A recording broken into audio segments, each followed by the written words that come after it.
Welcome. I'm Granny. I'm Email Dixie. And I'm Aunt Cindy.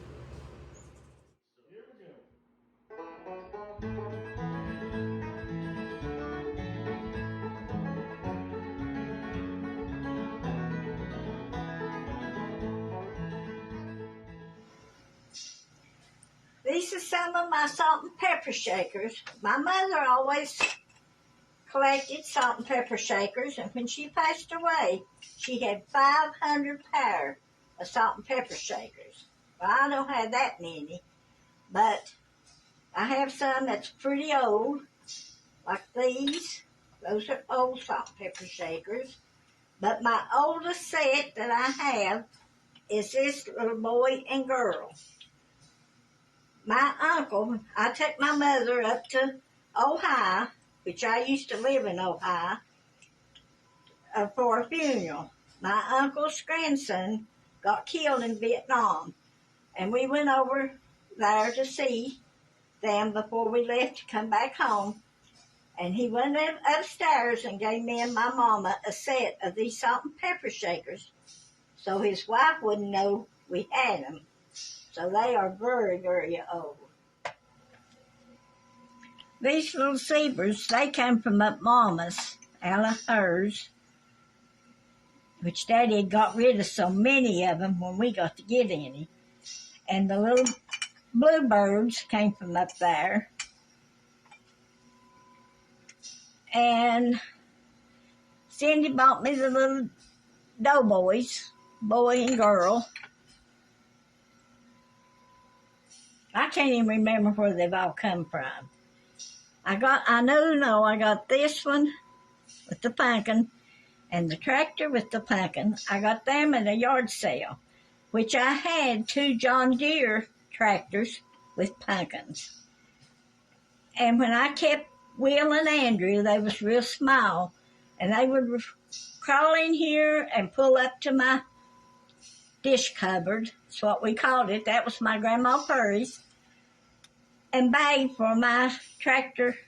And I told them, I said, boys, when you get big enough and get your bedroom of your own, Granny will give you them. So I gave Andrew a set and Will a set. And Teresa come in and got her a set. I don't know who all I have gave them to. But I'm proud of my salt and pepper shakers, but I'll give them to the grandkids. And these are the hillbillies. And those came from up Mama's.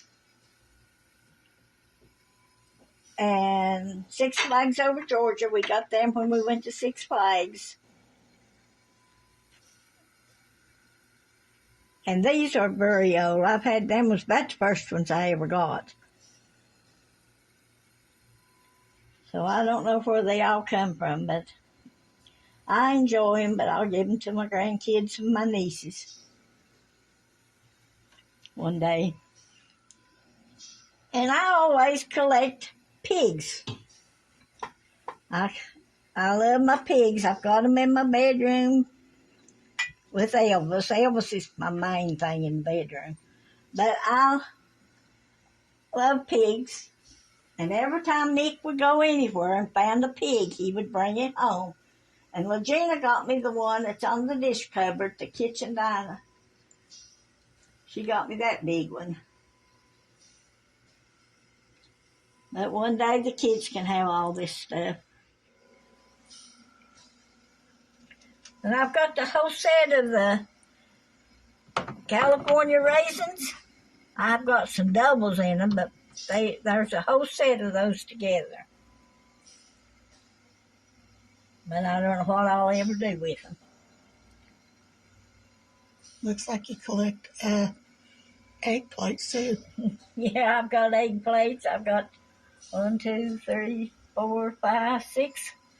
6 egg plates.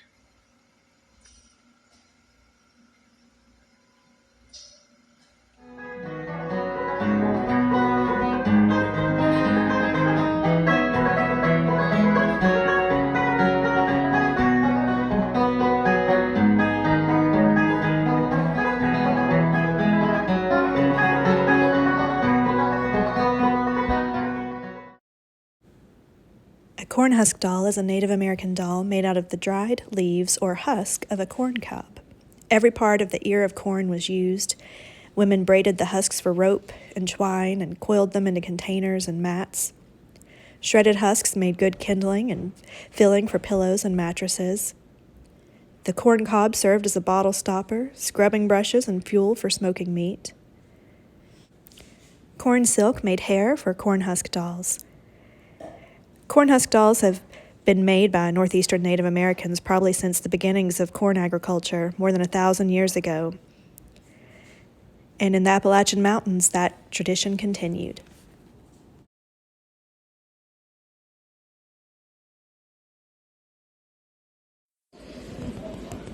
Hi, I'm Emma, and today I'm going to show you how to make a corn husk doll. First, you will take either 4 or 6 corn husks and soak them in water for 10 minutes, and then use a paper towel to block the excess water.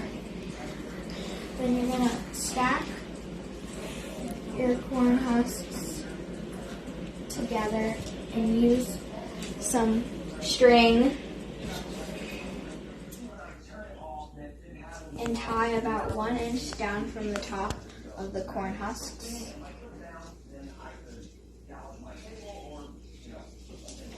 And then you section the part on the top into 2 and fold it down. And use some more string and tie it to make the head. Next, you would take another corn husk and tie it at both ends and put it in between 2 of the corn husks to make the arms. Twist right underneath the arms and tie for the waist. To make a girl, you will cut an even amount at the end of the corn husks, or you can separate these and tie to make legs for a male. Then when you cut the end, you can tie yarn to their heads to make the hair, and then take fabric scraps and tie around the torso to make clothes.